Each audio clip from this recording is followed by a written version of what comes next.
Podcast may have affiliated or sponsored segments. Any affiliated links or sponsored segments will be disclosed to comply with FTC guidelines and to be transparent with our listeners.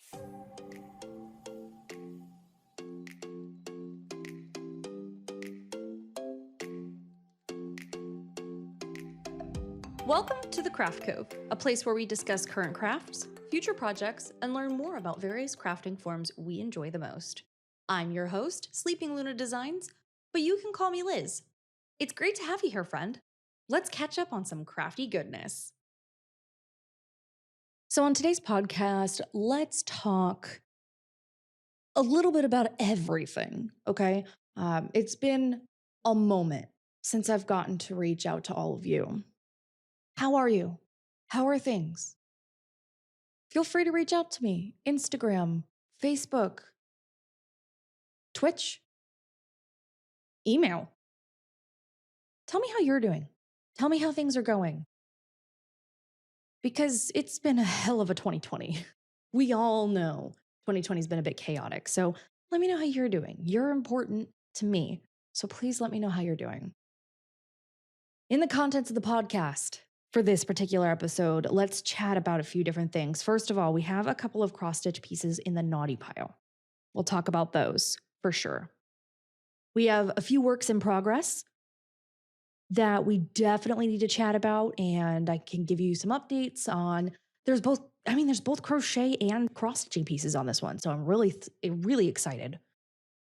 We're going to talk about a bit of a life update, why the last episode took so long to get out, as well as a couple of other very recent changes around here, and then crafting for the holidays. We all tend to craft for the holidays. So I'm going to give you a little bit of insight as to how I craft for the holidays, who I craft for, what types of things I craft, and just give a different viewpoint in case you're not sure what to do or who to gift for. And then again, you got to keep in mind, my experiences and my preferences for crafting in the holidays are completely my own. I'm not telling you how to do it, but it's a great extra little window or insight that you could take into consideration. We got a lot to cover. Let's hop in.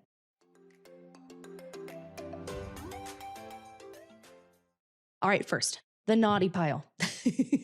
We've got two cross-stitch pieces that are just in the naughty pile. I'm not dealing with them. I don't want to touch them for a very long time, and I'm very irritated with them. So, first of all, let's talk about Baby Cthulhu. Now, I'm doing another version of Baby Cthulhu. This is a pattern that's on the shop, but I had originally started this on 16 count Ada. It's a pastel jade green fabric from Picture This Plus. Here's why I'm mad at it. I didn't realize, okay, this is a piece I haven't touched in about 6 to 8 months.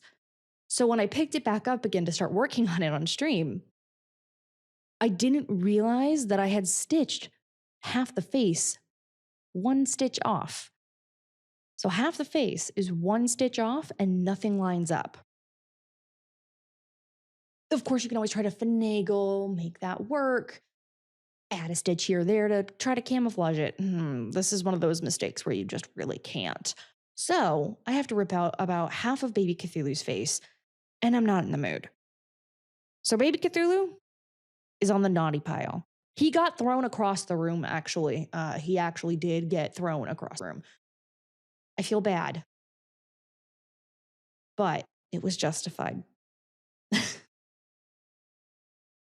second one that's on my naughty list is the Princess Peach stained glass piece. And here's why. I started this on 16 count Ada. It was a hand-dyed piece of fabric from Mystic Fabrics. Misty does such great work on her fabrics that I was thrilled to start one on one of her hand-dyeds. And then I realized the Princess Peach stained glass piece is mostly quarter stitches. So quarter stitches on Ada is not your friend. That is not an easy thing to accomplish. I got a few of the panels done, and then I looked at it and realized, oh my gosh, this looks so sloppy. Because it's on Ada, And because of the way I tried to tackle it, it just looked so sloppy. I'm debating as to what fabric to use for it in the future because I still want to do the piece. I just know that it has to be an even weave fabric. I prefer Lugana for my even weave. Um, I know they're kind of one and the same at most points, but I prefer Lugana. And I'm waiting on a piece of fabric to come in for that big challenge piece we've discussed in the past. We'll talk about it in the works in progress section, even though it's not yet in progress. But I'm waiting for that fabric to come in so I can chop a piece off and use it for the Princess Peach stained glass piece. It's just such a pretty piece, and it's going to look great, especially with all of the étoile floss. There's a darker blue tone in some of these stained glass panels. This piece is normally done in either flat DMC or satins. I don't have satins, so I'm kind of improvising. So what I'm doing is I'm using the étoiles for these dark blues to give it a little bit of extra sparkle, like maybe either sunlight or maybe some moonlight is coming through. Gotta wait until that Lugana comes in though. Luckily, those are the only two pieces on the naughty pile. We have a few pieces that are in progress that I'm really excited about. First of all, during September, one of my followers or subscribers on Twitch actually won a blanket from me. So I'm about a third of the way done with the original intended design of this blanket. Now it's probably going to get bigger than what I was expecting it to, and that's a-okay. And I'm a third of the way done. So I'm really thrilled with how this is going out. It's a modified version of the granny fillet square blanket that I did from Maria's Blue Crayon. I've made several adjustments, and I'm gonna make several more and make a lot of changes throughout the actual entire square itself, and then make some changes on sizing. And I think I might write my very first crochet pattern. I'm really excited. I'm really excited to finally write a crochet pattern. I've always wanted to do it. And I think I'm finally gonna. I think I'm finally going to take the plunge and try it out. It'll be a pattern that's very easy for beginners, um, very simple stitching. It's just more about counting and making sure you know exactly how many stitches across and making sure you keep odd numbers. So I'm hoping that'll work out really nicely. The next piece for our October giveaway on my Twitch channel, which if you don't know, it's twitch.tv/SleepingLunaDesigns. Please be aware that that is not a family-friendly content rating as I let my mouth run on occasion. So, but the next piece for the October giveaway, we're doing the Halloween pumpkin mandala from Night Spirit Studio. She released this incredible pattern that just very easy to count, very symmetrical, it's just super easy to keep track of where you always are. So what I'm doing with this particular piece that's a bit different, just to make it jazzy and special, I'm doing a few different things. First of all, we're using a fabric of the month piece from Mystic Fabrics. This one was called Bugs and Hisses. It's kind of like an orange brown tone, very Halloween reminiscent. So we're using that particular color. We are also decorating the outside hoop. So what I did for the outside hoop, I had two skeins of variegated floss in those orangey, brown, yellow tones. Didn't have a label on them, otherwise I'd give you color numbers.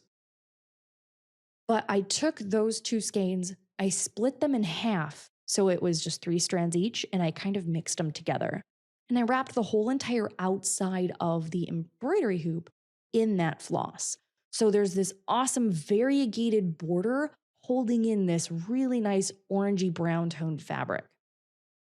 And then the normal floss, I'm not doing anything jazzy for that. I'm keeping that very simple. I'm keeping that as the pattern colors that Night Spirit Studio originally intended. What I will do on the back, though, when it's finished, I'm going to go try to see if I can find either a sparkly orange or a sparkly brown piece of felt. And once the whole entire piece is finished, I'll cinch all the fabric on the back to make sure there's not any crazy bumps. And then I'll actually sew, like hand stitch or whip stitch, a piece of that sparkly felt onto the back. This means that you're not going to be able to see the back of the actual piece. The back's protected, your stitching's protected on the back, gives it something nice and flat to land on the wall if you're hanging it. It's going to look really nice when it's done. It's just taking the time to get there and get some of these extra splashes or, flares, I guess, set up. That's what took the most time, to be honest with you. But this pattern stitches up really quick. I highly recommend taking a look at it. I'll leave a link to Night Spirit Studios' Etsy shop in the description of this podcast if you are curious. Okay, the Lunar Princess Sal. Our Sailor Moon inspired Sal, Lunar Princess.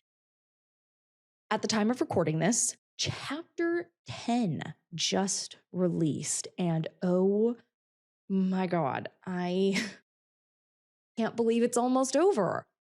I cannot believe it is almost over. I had so many months of work that I put into it before the release. And now to think that the first pattern dropped in April,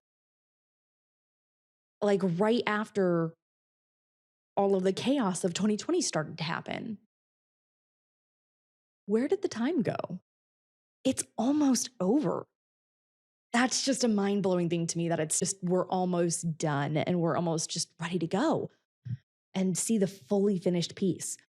All of the photos on Instagram, in my DMs, on Facebook, on Twitter, oh my gosh, you guys are killing me with how amazing you all are. You guys are so talented. And I love seeing the photos. So please keep those coming. Please keep those coming. Make sure you send me pictures of your finishes when chapter 11 obviously comes out. But yeah, chapter 10 is mostly color fill. It's actually all color fill. It's a little bit painful to work through. It's all color fill with the DMC color number 3821. It's a bit dull this week, but chapter 11 will make it all worthwhile. I promise you. Last in the works in progress area is the tropical pineapples. So I made a couple of modifications on my own pattern, and I'm making this into a biscornu. Going to be a rather large biscornu, as this is 90 stitches by 90 stitches on 16 count Aida, but at the same point in time. It's gorgeous. Here's where I messed up. I won't say it's naughty pile messed up, but I'm irritated with it. So I haven't touched it in a few days. This is my first time ever assembling a biscornu. So I didn't know about that backstitching line. I'm very unfamiliar, so I thought it was just one line. I stitched that line every 5 stitches and made sure I made my marks and all that good stuff. But apparently, and I learned this the hard way after looking at it and then watching videos and going, oh crap, I messed up. You're supposed to just stitch that backstitch line or that seam line 1 stitch at a time. And then you can whip stitch your bottom piece and your top piece together from that. So I have to tear that out and just hand stitch a backstitch line. Unless any of you have any great ideas about how to remedy that, because any kind of advice on assembling a biscornu would be appreciated. I am scared to tackle one, but I can't wait to finish it because I really want to see what this present is going to turn out to be. This is one of my holiday crafting items, which we will talk about here in a little bit.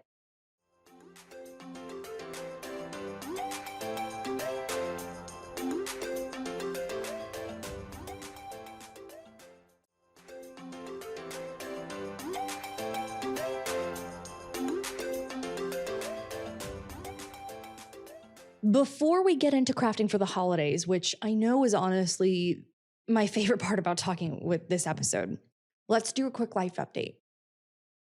I know the last episode was a bit delayed by like 2.5 weeks. Let's just ignore that fact. Kind of. um, that particular episode was supposed to go out the day before I had surgery. Supposed to go out the day before I had surgery. Nothing major. Don't worry, nothing crazy. I had just a deviated septum. So they went into my nose endoscopically and fixed my nose. I can breathe better. Oddly enough, I'm louder, which is not something anybody ever wanted in their life. Let's be clear. I'm already loud enough. Nobody needed me to be louder. um, but it was worth it. Except, man, the American healthcare system, guys, it charges an arm and a leg and they bill you separately for everything. It's crazy.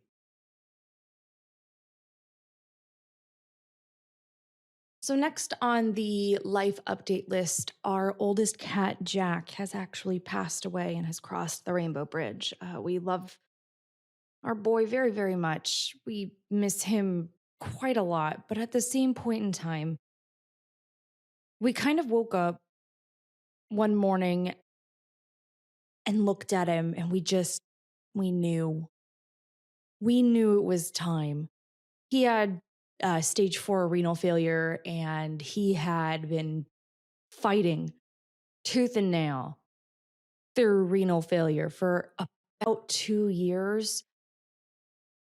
His body was just done. He was ready to go and rest. So he was able to pass here in the comfort of his own home, in his favorite blankets with his very favorite snacks and his favorite people. We miss him dearly. But on the plus side of this, about 5 days before he passed away, which to give you some perspective as to why voice tone might sound a little bit different, I had originally recorded this podcast episode when just after we had agreed to take Apollo in. So Apollo was our newest cat, and he is a wily boy. But I recorded this podcast right before he came home. And 5 days after we brought Apollo home, he's an orange tabby, but 5 days after, Jack crossed the bridge. So some of this info in this podcast might be a tiny bit out of date. Some of it's not, but this is one of those pieces that I knew I had to come and kind of break the news. And that's part of why I've been gone. To be purely honest with you, part of why I've been gone has been mourning. I've been grieving over this cat that I never thought I could be friends with. And then he became my best friend in the entire world. So it's been a rough few weeks, but we have our hands utterly full with Apollo. Praise the sun. Apollo is an itty bitty little orange tabby. As of today, he is 4 months old. I have so many scratches on my body from cat claws. But he is a cutie little butt. I have never prepped my house or cleaned my house or organized furniture more than I have with this small little fur child. Fairly amusing, to be fair.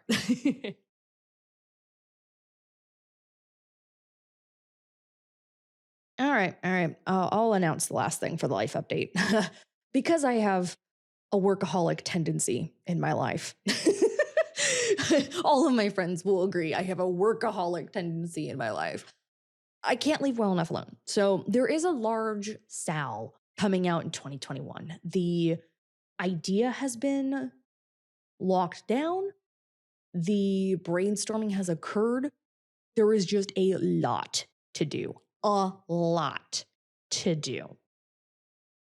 So in the meantime, I'm going to design something smaller that I don't have to wait on anybody else to do. The big project, I have to wait for another artist to help me with designing and things like that. But this item that I'm going to be announcing right now, I have no real details about when, but I can tell you the theme. We're doing a pizza sal. That's right. It's a food related stitch along. And it's going to be the pizza sal. Nothing crazy, but it's going to basically be a full make your own pizza sort of situation. We're going to keep it nice and small, much smaller than the Lunar Princess sal. We're going to keep it a bit more customizable and much less expensive. Let's say a lot less expensive than the Lunar Princess sal. Even though for stitch alongs, I expect that $15 to $20 price range on a sal.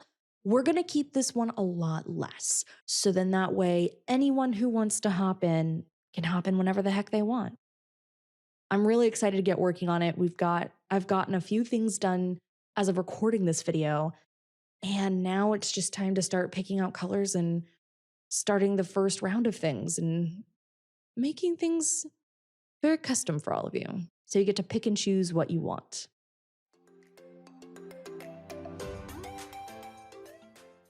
So crafting for the holidays.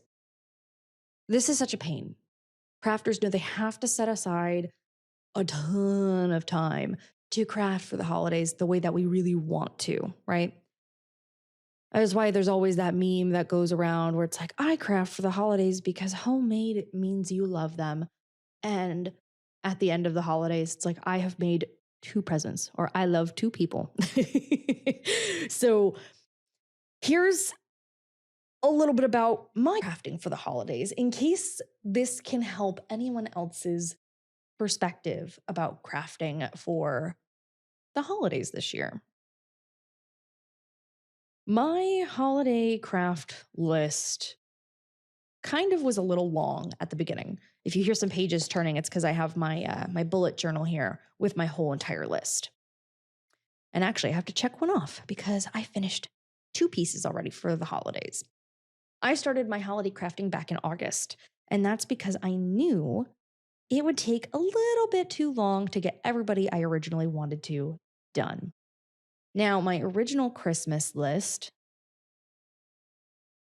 had 11 people.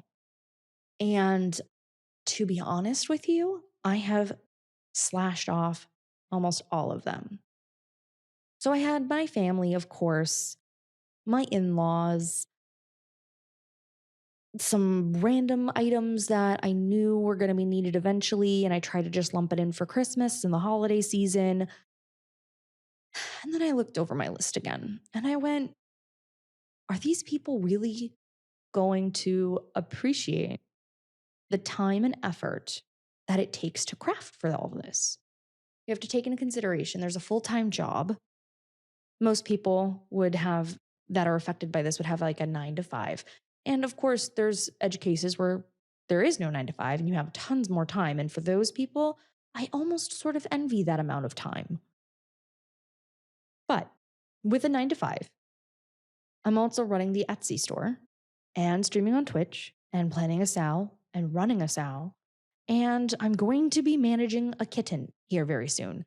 I didn't mention that Apollo is only 10 weeks old, but Apollo's only 10 weeks old. My crafting list has gotten a lot shorter, a lot quicker. Crafting in the past for the holidays has been very tough for me because I've had this same internal struggle. Who's going to appreciate it? And then I try to overpromise and I very much underdeliver. This year, I'm keeping it super simple. I'm keeping it to immediate family, meaning my parents and possibly my fiance, Frozen.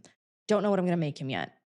So, Frozen, if you're listening to this, sorry, no spoilers, my love. But I've also added my grandmother in, Nana. Well, we'll get an episode about Nana one day. Y'all will get an episode about Nana and some of the things that Nana says. I also included Nana on this list because, well, we'll talk about her in a second. The reason why I took off certain people off my list is because I wasn't going to see them this year. And the reason why I'm taking it off for that reason is because of COVID. Honestly, COVID has made things a little bit difficult this year for us. And it's kind of difficult to justify crafting for certain people if we know that we are not going to be allowed to see them. We know that one of the individuals is very high risk, elderly, and that's normally where we hold that Christmas event. So we're not going because we don't want anything to happen to her. And that takes a couple of other people off my list as well, just from that one event. The next one that got taken off my list was I had a blanket marked off for a family member, but then I realized, why am I going to do it for Christmas? I'll have extra time. Why am I going to stress myself out when I have the extra time to get this done? Why would I put that pressure on myself, overpromise and underdeliver? So I'm just going to do that one at the beginning of 2021 and make that blanket and just make sure it's the best of my ability without the stress of a deadline. Now, one person on my Christmas list was best friend Tanya. Best friend Tanya always deserves the best. She's best friend Tanya. So taking her off the handmade Christmas list was a difficult decision. However, that was easily replaced because a crafty item that her and I both wanted, which was the Witchy Stitcher Halloween box. So I talked to her about it in advance and we did that as her Christmas present instead. So she was very thrilled, very happy that she got the Witchy Stitcher box as a very early Christmas present. But at the same point, I knew it was something she wanted. I knew it was something she would use. And it worked out beautifully in the end. We both ended up loving the box, so it's perfect. Now, the three main people that I know are on this list for my Christmas this year.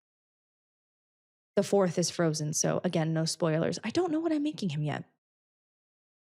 The three main people are my mom, so Mama Luna, my dad, so Papa Luna, and Nana, which is Mama Luna's mother. Mom and dad were very obvious choices for me because they appreciate this kind of a thing. They know I'm saving for a wedding, they know our financial situation, so they don't expect anything crazy from us. But I wanted to show them a little bit more of a thank you for everything they've been doing because they've actually helped out with the wedding quite a lot. For my dad, I did end up finishing that golf pattern. Uh, it was from Mini Cross Stitch. I forget the rest of the name of the designer at the moment. That is my bad. I just don't.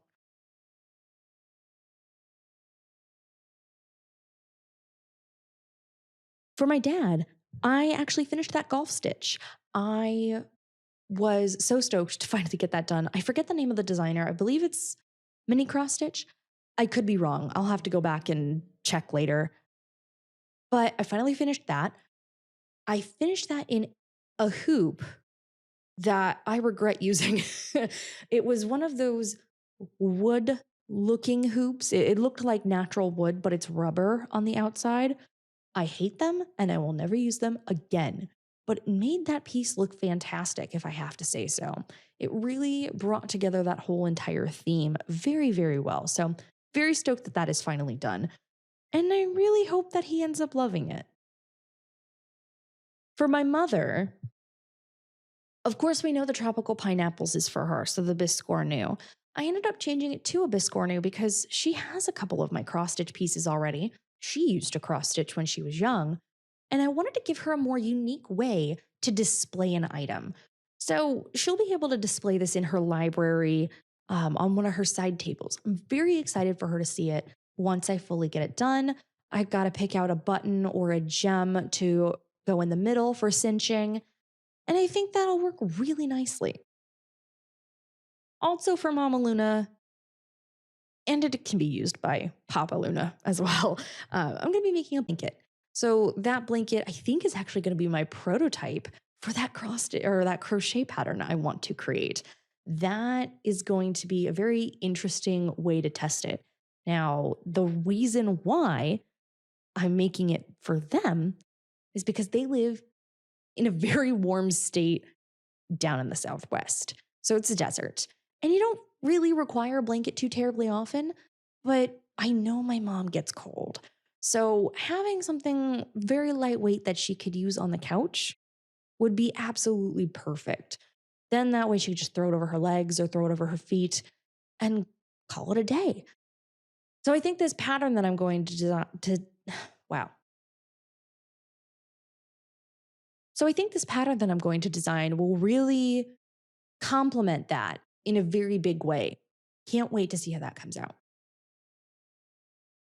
Now, we already know about Nana's Christmas present. She was the first one I actually completed something for. And here's why this was a difficult decision to keep her on the list.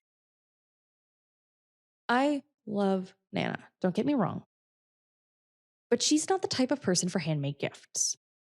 She likes gift cards. She likes physical gifts. She likes things of that fashion. She likes to go out to restaurants. She likes to go and buy things. She likes to go do stuff.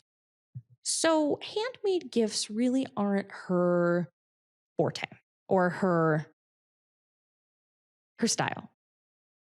So it was very difficult for me to say, I'm going to make something for Nana because I know when she looks at it, I'm just going to get the generic, oh, out of her. And that, oh, is what so many crafters fear when they are creating their holiday gift list. Here's why I kept her on. 1, money's tight for me this year. And that's okay. But I spent so many hours making something for her in colors that she loves. I don't know if she'll use it, but I poured a lot of heart and soul into that piece. It's not perfect, but neither am I. And neither is she. No tea, no shade. The other reason I got the materials for so cheap, that was part of those Lion Brand cupcake yarns that I got on Red Tag clearance and ended up only paying $2.15 or $2.40 per. And I used 2 of those. So materials wise, that was a much more affordable option for me. And see, I'm not home with them for Christmas. I am not there. So it's that idea of I made you something so if you get lonely, you can kind of snuggle up and remember that, hey, somebody still loves you, kind of a moment. So the sentimental value is high for me. But if she doesn't like it, I don't know if I'll be terribly heartbroken because I know the expectations going in. I know the expected reaction walking into this. So if I have to give anybody advice on holiday lists, here it is. While you're making your list, think about the individual. Are they close to you? Are they family? Are they close family? Are they family you never see? Things of that fashion. If you never see that family, why would you spend so many hours of your life working on something so beautiful that you may never get the proper appreciation for your craft that you might be looking for? Another thing to think about. Are you doing this because you love your craft? Or are you doing this because you're seeking praise and attention for what you did?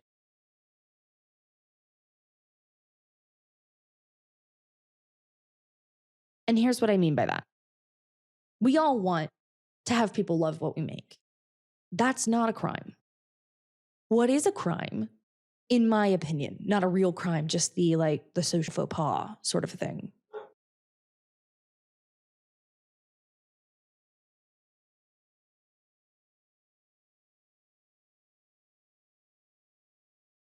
What's more of a social faux pas, or the crime rather,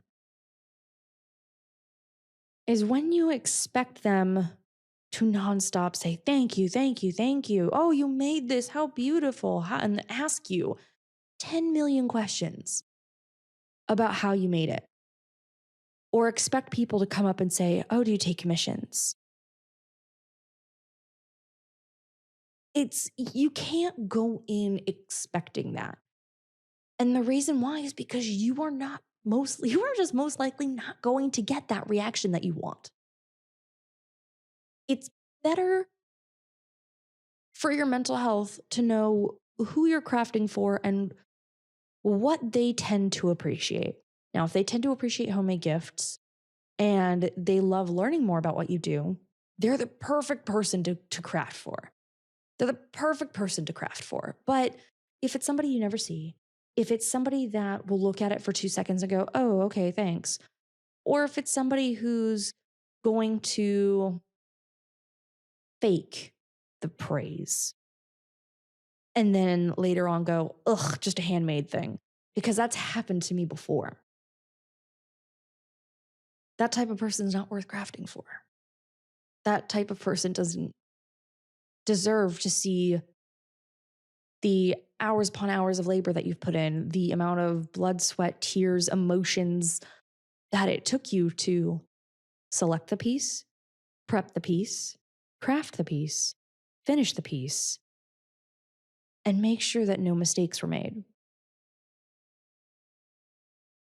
So for me, it's more about knowing my expectations and crafting around those expectations rather than impulsively thinking I could craft for everybody, because I wish I could, but I can't.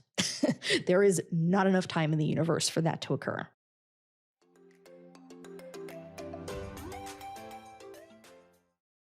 And that's it for today's episode of The Craft Cove. It has felt like a very speedy episode, but I have to tell you, this is the first episode of The Craft Cove that I have filmed in one complete take.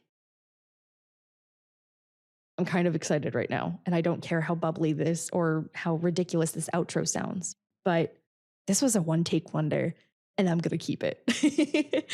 But thank you so much for listening into The Craft Cove. I appreciate every single one of you. You all have blown my expectations out of the water with this podcast. I didn't expect to enjoy doing this as much as I did, and I didn't expect many people to listen. But as always, you all surprise me every day. And that's what I appreciate about all of you the most. Thanks for coming in here. We'll catch up real soon.